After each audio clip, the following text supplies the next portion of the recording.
I'm being me. I'm experiencing me. That's the experience of consciousness. And when I go deep into that experience, when I clarify that experience, I actually have this realization that I'm not merely, as Albert Einstein pointed out, right, the delusion of being a separate self. An isolated separate self is an optical delusion of consciousness. That's actually correct.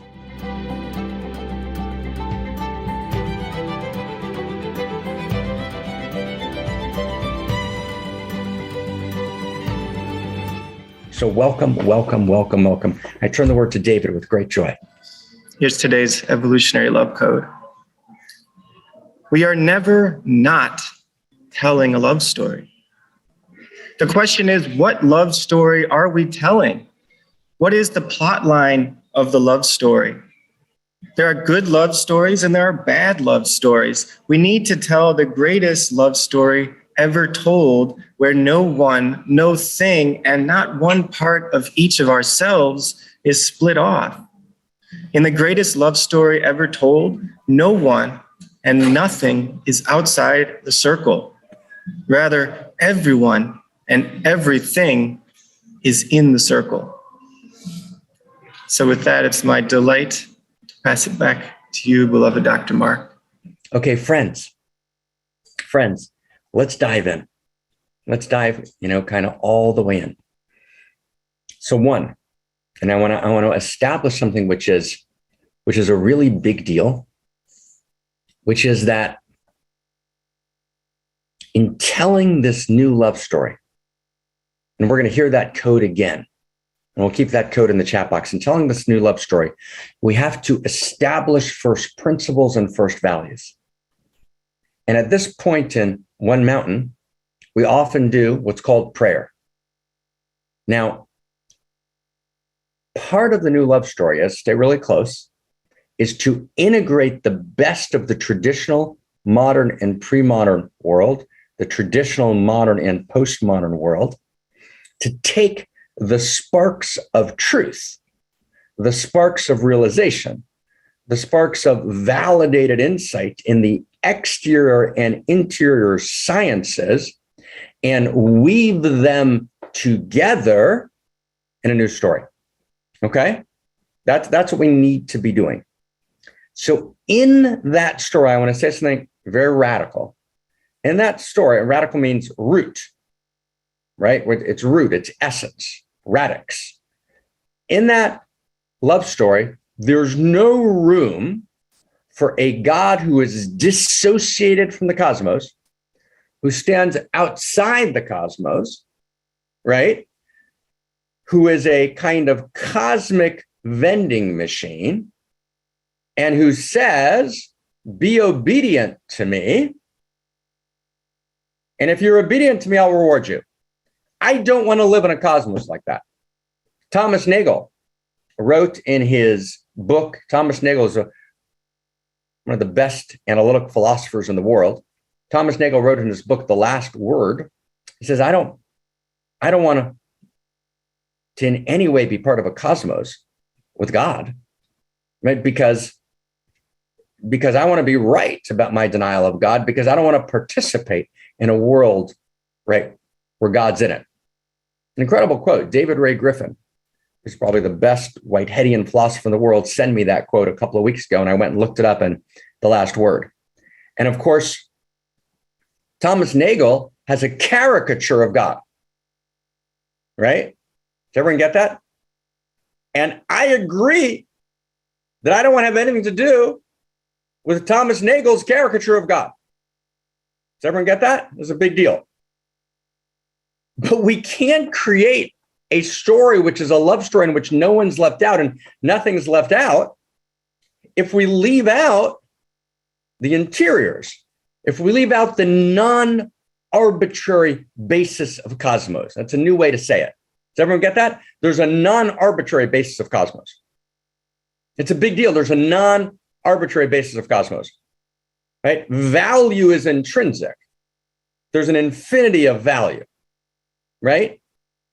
And if I leave that out, and that's what we mean by God. See, the God you don't believe in, my dear friend Thomas Nagel, the God you don't believe in doesn't exist. So don't worry about it. Right? The God you don't believe in doesn't exist, right? And I remember many, many, many years ago, at the beginning of the path, when I was, functioning in a different, more of a formal role within the world of organized religion, someone came into my office and said, I can't have anything to do with God, right? God's just nonsense.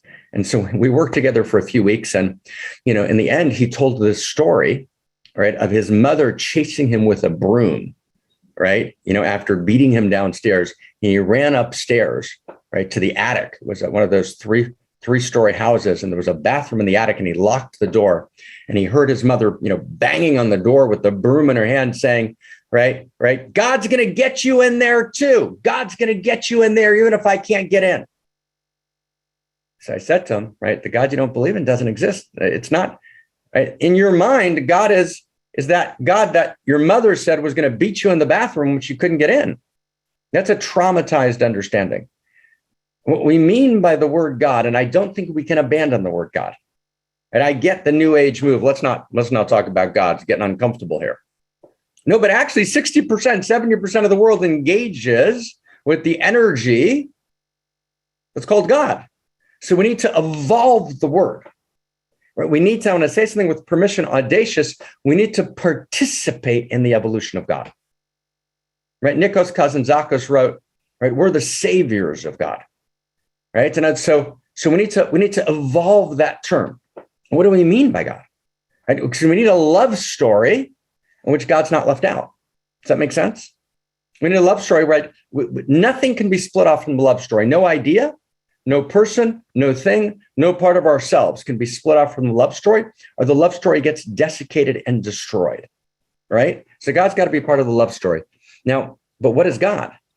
Okay, and it's very beautiful and it's very gorgeous, right? Right? God is not merely, right? God is not merely, let me say it differently. Let me step back. Let me say it differently, okay? Let me say it differently. God has three faces, right? God has three personas. And these three personas are first principles and first values of cosmos. First principles and first values of cosmos, big deal. Okay, first principles and first values of cosmos, not made up, structures of cosmos. Okay, this is a big, crazy deal we're going to do here. Okay, this is exciting. So, first principle and first value of a cosmos means it's inherent, it's structural to cosmos. You can't think of reality without it. And one of the core projects of the Center for Integral Wisdom, right, which began as the Center for World Spirituality or for World Religion, and both of those are true. Right, we need to embrace, right, all wisdom. Right, so there's these three, right, these inexorable faces of reality, which are first principles and first values. And one of our major missions at the center is to actually articulate what are the first principles and first values of cosmos, the evolving first principles and first values of cosmos, which is a very big, major idea. We're calling it the evolving perennialism, right? Wow, it's exciting. So we have to identify what these first principles and first values are. So I'm going to give you just one set right now. Here we go. We're ready to go in the chat box. Let's find each other. Are we together? Are we good? Are we good? We tracking together? Are we okay? Let's find each other. Okay. Let's find each other. Okay. Here we go. So there is first person, second person, and third person. There's three primordial perspectives. And first person means, and there's many ancient texts that talk about this, and there's an enormous amount of modern, postmodern literature that talks about this, each in their own languages. But I'll just take one text, 13th century. There's ani, I, ata, you, and who, right, them. First person, second person, third person. So third person of reality, it's from my friend Terry and Peter, right? First person, right? Third person of reality, third person, third person. I look at reality through a third person perspective, right? What's the brilliant body of knowing that's working on that today? Science. The sciences are looking at the world through a third person perspective, both the hard sciences and the soft sciences, and are looking at the world through a third person perspective. That's critical. It's critical. It's important. It's vital. We need to do it.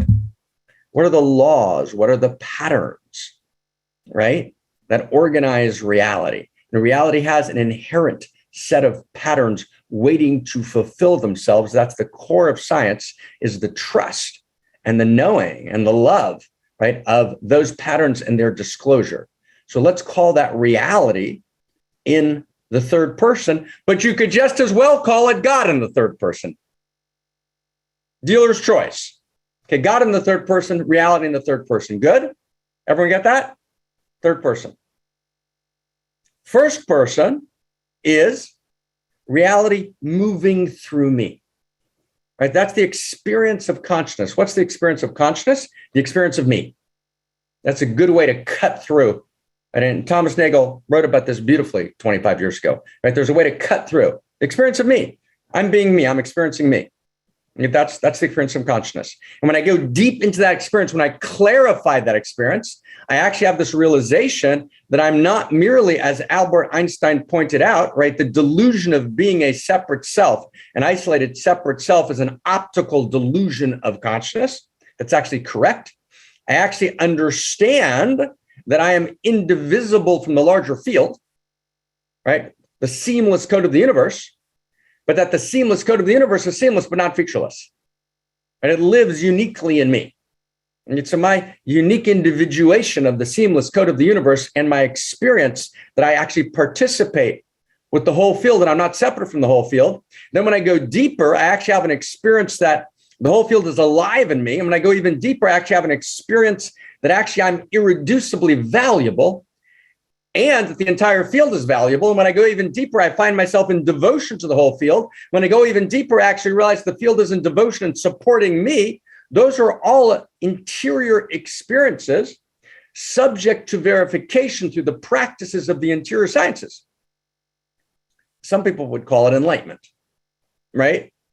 Right, but not enlightenment in the old sense, right? I'm aware, or I just have awareness, or Ramana Maharshi, I'm aware of my awareness. That's beautiful. That's important. That's critical. That's wild. It's huge, but it's insufficient. No, I'm aware that love is moving through me, right? And love's moving through me uniquely, right? And that I am actually being lived as love. And I am not going to apologize for being excited about this. Okay? Right? No, I'm not going to apologize. Right? I'm so excited about this. Right? This is the new narrative of identity. This is first person. Right? The love intelligence of cosmos, the love intelligence of reality, or if you will, the love intelligence of God, lives in me, as me, and through me, and I can actually be lived as love. That's shocking. That's insanely beautiful. And it's validated by all the interior sciences and whatever languages they used. And they used many, many different languages, and they all fought with each other, not realizing they were saying the same thing, but actually they're all versions. The esoteric traditions of the great traditions have different versions of this. I'm being lived as love. And that's my actual identity, right? Who am I? I'm lived as love. I'm lived as a unique expression of love. Tattvamasi, thou art that, but not just thou art awareness, thou art eros, right? Cosmo-erotic humanism, right? The cosmo-erotic universe lives in you uniquely, and it's a humanism because it affirms the inherent goodness of humanity, not the natural goodness. Goodness has to be trained, activated, just like when I work my body out, which I obviously haven't done a very good job of, right? But the people that do, right? Then wow, I'm activating my muscle structure. I'm activating, right? That's reality in the first person. That's the first person perspective. That's the feeling of me. But that's not all, friends. Right? If I'm actually scientific, what William James called radical empiricism, I realize there's also a second person perspective of reality. Ata, you. Right? And that second person perspective of reality is a very big deal. And in telling a new love story, you got to include the second person perspective. So it's not just that I'm telling the story, now stay close, of the evolutionary eros, that in third person, the evolutionary eros, evolutionary love as a third person force animating, right, the incredible unfolding that takes place in embryology, the incredible unfolding of the 16 kinds of quarks that reign in gazillions at the beginning, right, of the first nanoseconds of the Big Bang. It's not only that evolutionary love, evolutionary eros is animating the stories of molecular biology, right? And the stories of molecular physics, right? It's not only, right? That's all evolutionary love in the third person. That's the evolutionary eros. So evolutionary love, or eros, or what we sometimes call outrageous love, is a third person force that animates the four forces. It's not a fifth force. The four forces that we know of, the material forces, the strong and the weak nuclear, electromagnetic, gravitational, right, are animated by eros. Right? There's a self-actualizing principle of cosmos. There's a self-organizing universe, right, which is another way of saying the inherent eros, what Stuart Kaufman not incorrectly called the ceaseless creativity of the universe. Right? Wow, that's third person love. That's love in the third person. Okay, that's eros in the third person. That's evolutionary love. But then there's love in the first person, right? That's I'm being lived as love, right? I'm a unique expression of outrageous love. Wow. Wow, this is fundamental. We're talking this fundamental new story. Thou art that means thou art a unique expression of the field of Eros. At the field of Eros, it's a field, third person, and it animates everything. I'm a unique individuated expression. I'm an individuation beyond separate self. I'm an individuation beyond ego. I am the higher individuation of the irreducible unique configuration of evolutionary love that lives in me, as me, and through me, and I'm lived as love. That's first person. But what's second person? Second person is I desperately want to know you. And I want to know you. I want to meet you. I want to be intimate with you. I want to realize that I have some level of, and this is our definition of intimacy in cosmetic humanism, or one piece of it, I have shared identity and shared pathos with you, right? I want my interior to speak to your interior. And if my interior, if the interior of one human being is not speaking to the interior of another human being, our experience is that life is actually valueless. It's not worth living, right? As the good book originally said 3,000 years ago, it's not good for the human being to be alone. And actually, it means it's not good for the human being to be lonely, right? If I have everything, but I can't share it with the interiority of another being, then I have nothing. That's second person. That's the desire for intimacy. And in that sense, that's the experience of the personal. And God is the exponentialized infinite field of personhood. So we might call God not the infinity of power or eros that drives third person cosmos and that lives in me first person, but God's also the infinity of intimacy that knows my name just like we know each other's name. Wow. It's like, oh my God, right? I mean, are we getting this?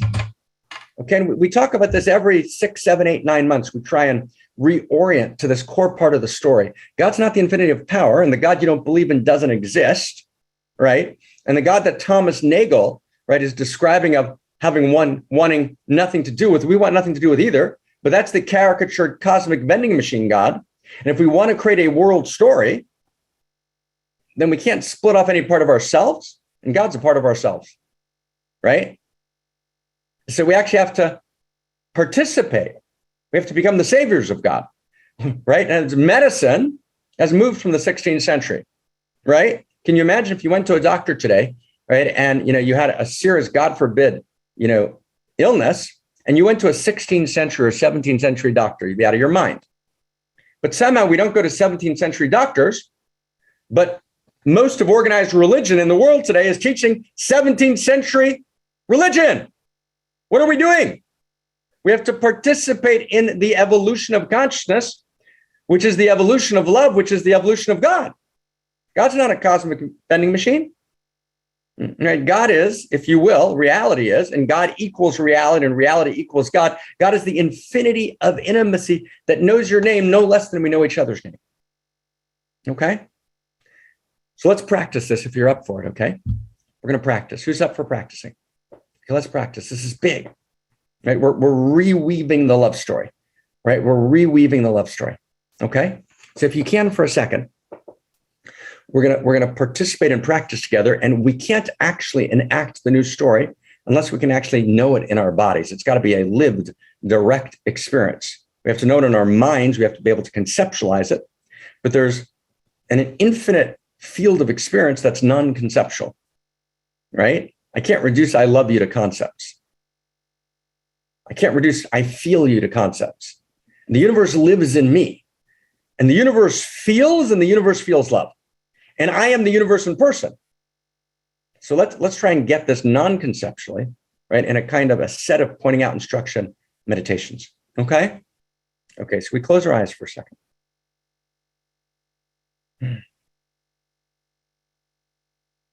I want to do this with eyes closed just so we can kind of find it on the inside with permission. So imagine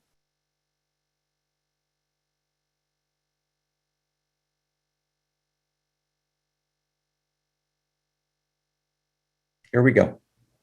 We're in the field of imagination, but not made up imagination, but what Ibn Arabi called in Sufism the imaginal field, right? We're actually entering into the inside of reality. So you can hear me talking. Okay, everyone, we can all hear each other talking. Okay, we can open our eyes now. You can hear me talking. And just quick show in the chat box. How many people can actually just hear me talking? Right? I heard Christina Amelon talking, and I heard David talking. So just check in. How many can you hear me talking? You heard Christina Amelon talking? You heard David talking? Okay, great. No trick questions here. Very simple, but stay inside. Okay, so if you hear me talking, well, let me do it this way. Let's say I heard David talking. So when I heard David talking, what in me heard David talking? And what in you heard David talking? So you might say your ears. Well, that's true. You did need the structure of your ears. Absolutely. There's this dazzling structure called ears, which are actually shockingly beautiful. But your ears, it wasn't your physical ears. It was this whole interior system within you, which has both exteriors and interiors, which has telos, which has inherent interior design, which means it has inherent interior intelligence. That's a given. That's a simple scientific given if you're thinking clearly in science, right? There's an inherent interior telos of the body, right? And it has direction. It moves towards life. So it wasn't your ears that heard me. It was actually your intelligence, right? You heard me with your intelligence. Now, I know there's like crazy intelligent, beautiful people here, but are you the most intelligent person like in your whole state? Maybe not. In the whole country? Maybe not. Right? So there's other intelligent people, right? And there's other intelligences. So for example, even before human intelligence, there was photosynthesis, right? I've spent quite a lot of time studying photosynthesis and the chlorophyll molecule. Anyone who's going to come and tell you there was no intelligence, right? There's clearly intelligence pre-human before the human cortex. Reality is self-evidently intelligent, and it has meaning structures and exchanges information, right? As James Shapiro at University of Chicago has pointed out in his work on natural genetic engineering, right? A cell is self-evidently intelligent if you actually understand the cellular structure. So your intelligence heard me, my intelligence heard you.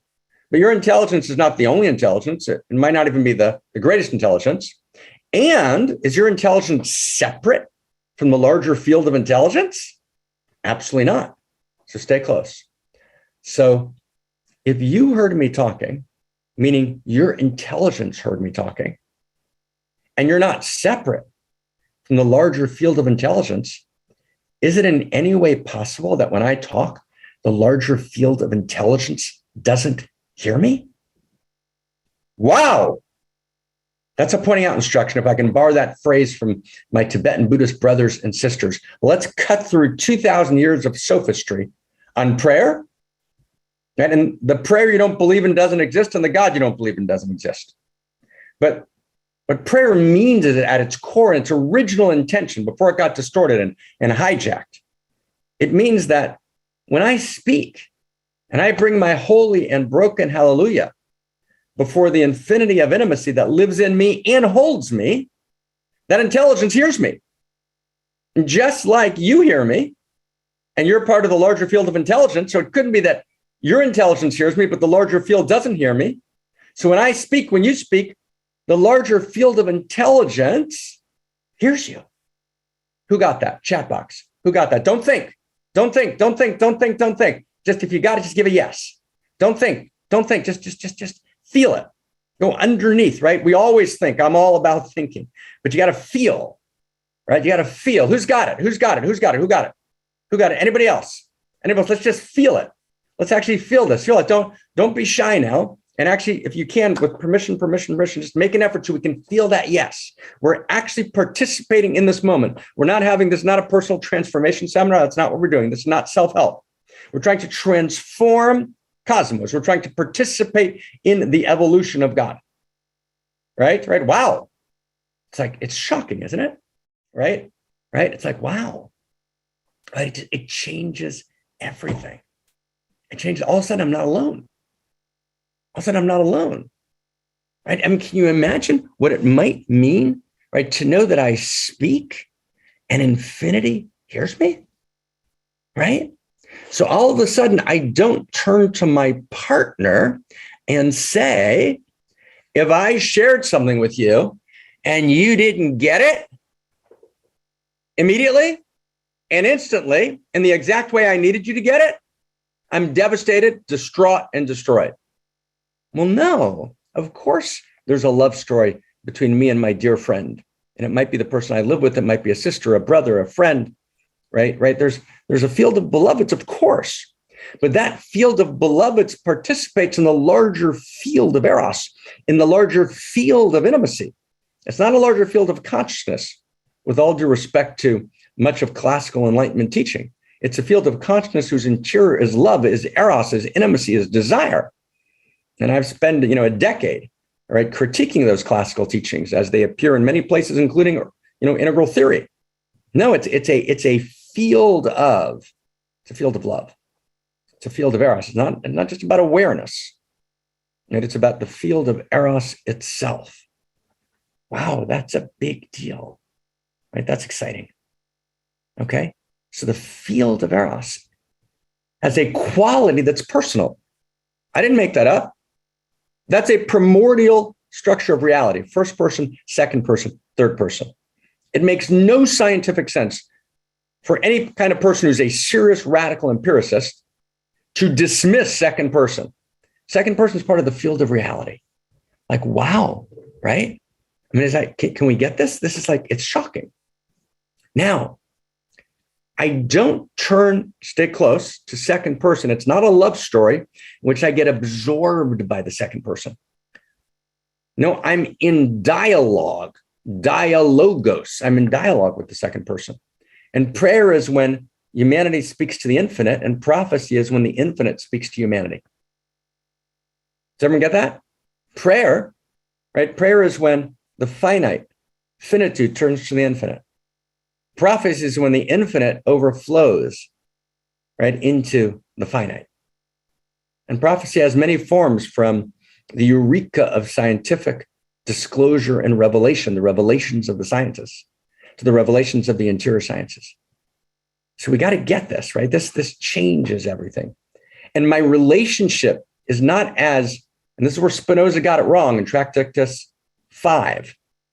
It's not an obedient child. No, that's the God that Nagel doesn't want any part of, and nor do I, and nor do we. No.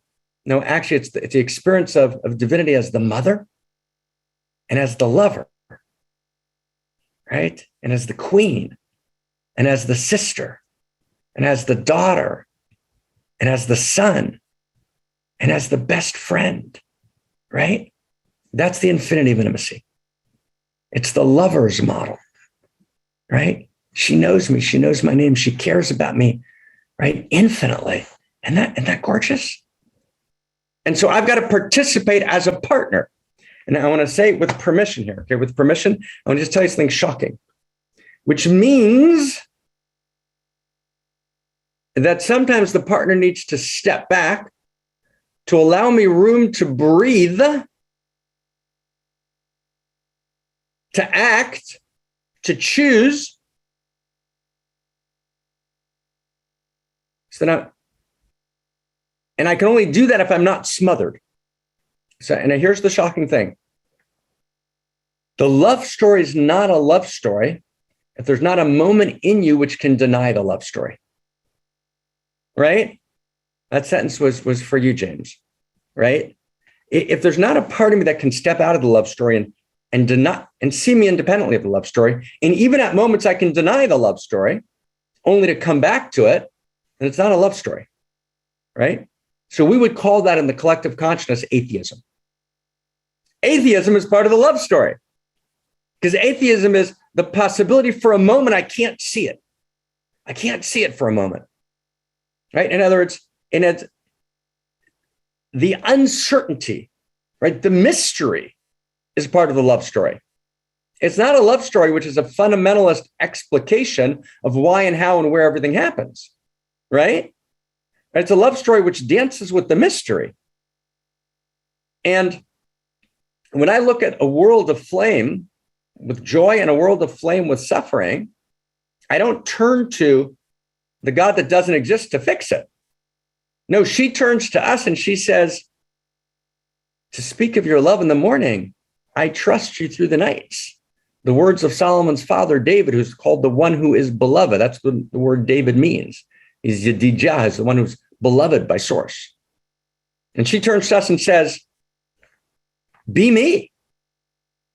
And don't rely on some caricatured version of me, right? For a moment, you've got to be an atheist, right? That's heresy, which is faith, right? There's faith, which is heresy. Faith, which is heresy, right, is the small version of a caricatured God, the cosmic vending machine God who we're going to rely on to make it all okay. That's faith, which is actually heresy. But there's actually heresy, which is faith. And no, I don't believe in the small caricatured God. No, I believe in the infinity of intimacy. I don't believe it, and I actually experience it. I feel it. I know it. It's a direct knowing. Wow. Right, that's second person, right? So we can't leave second person out of the love story.